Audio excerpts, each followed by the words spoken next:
Hey, what's going on, people? Tech Jamo. Now, before I go any further, this video is sponsored by Banggood. So without them hooking me up with this gimbal, this video couldn't happen. So big shout out to them. Now, if it's your first time on the channel, make sure you hit that subscribe, hit that like, and hit that notification bell. £45 gimbal, trying to take on the likes of the DJI Osmo Mobile and the Zion Smooth Q gimbal range. Let's find out if it's actually talking the talk and walking the walk.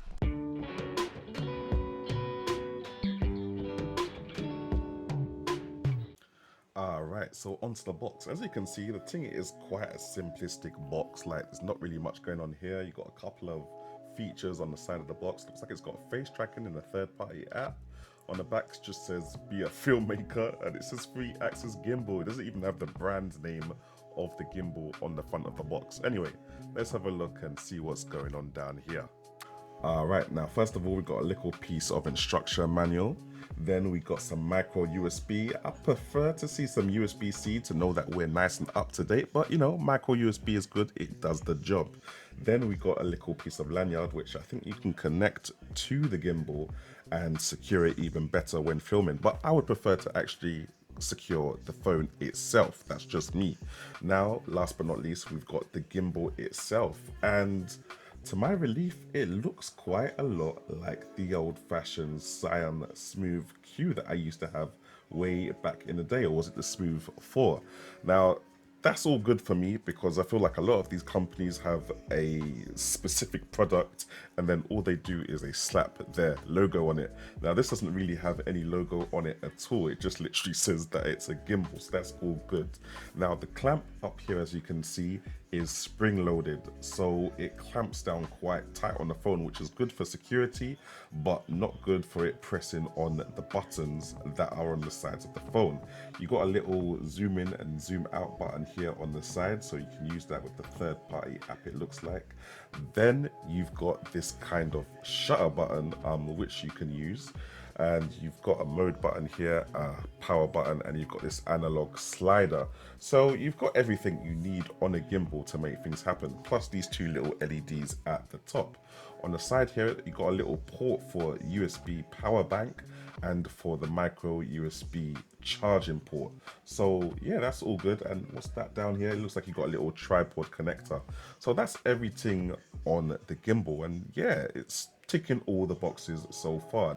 So all there is to do next is connect a phone. Now I'm going to be using my Sony Xperia 5 Mark II, as that phone's 6.1 inches and it's the right size to fit into the gimbal.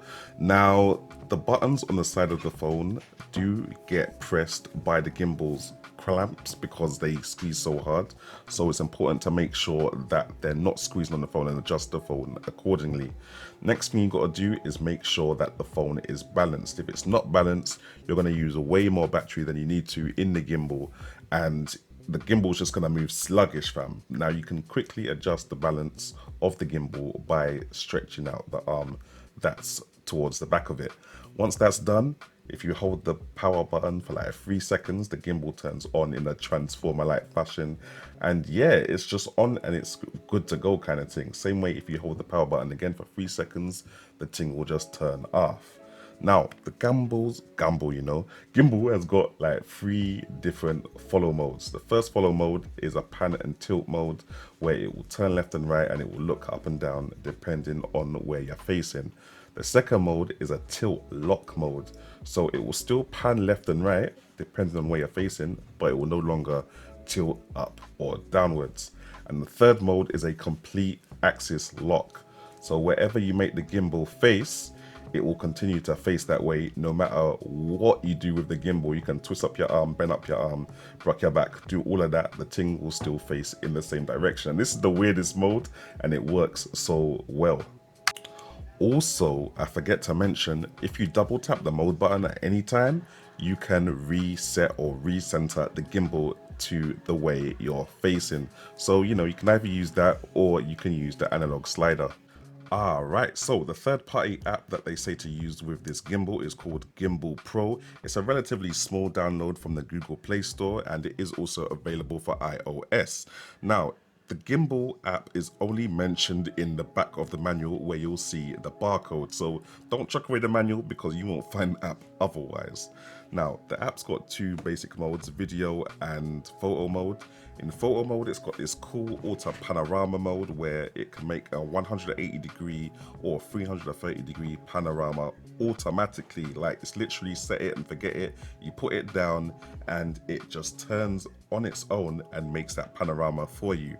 Next is video mode. Now, video mode is capped at 30 frames per second, but you can get 4K footage out of it, which looks relatively decent.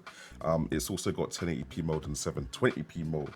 It's also got slow motion, but this is capped at 720 at 120 frames per second. So I'm sure whichever phone you have, your slow motion mode in your stock camera will definitely be better. It's also got a time-lapse mode, which has quite a few settings as well.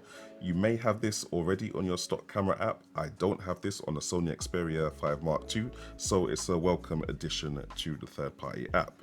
Next is you got your settings where you can just control simple things like your gimbal speed, so you can make it faster to catch more action scenes, or if you want it to be slower and more cinematic, you can do that as well. And you can calibrate the sensitivity of the gimbal and also use flipped or inverted controls if you deem it necessary. But anyway, let's get into some samples of the B-roll that I shot with this thing and wrap it up.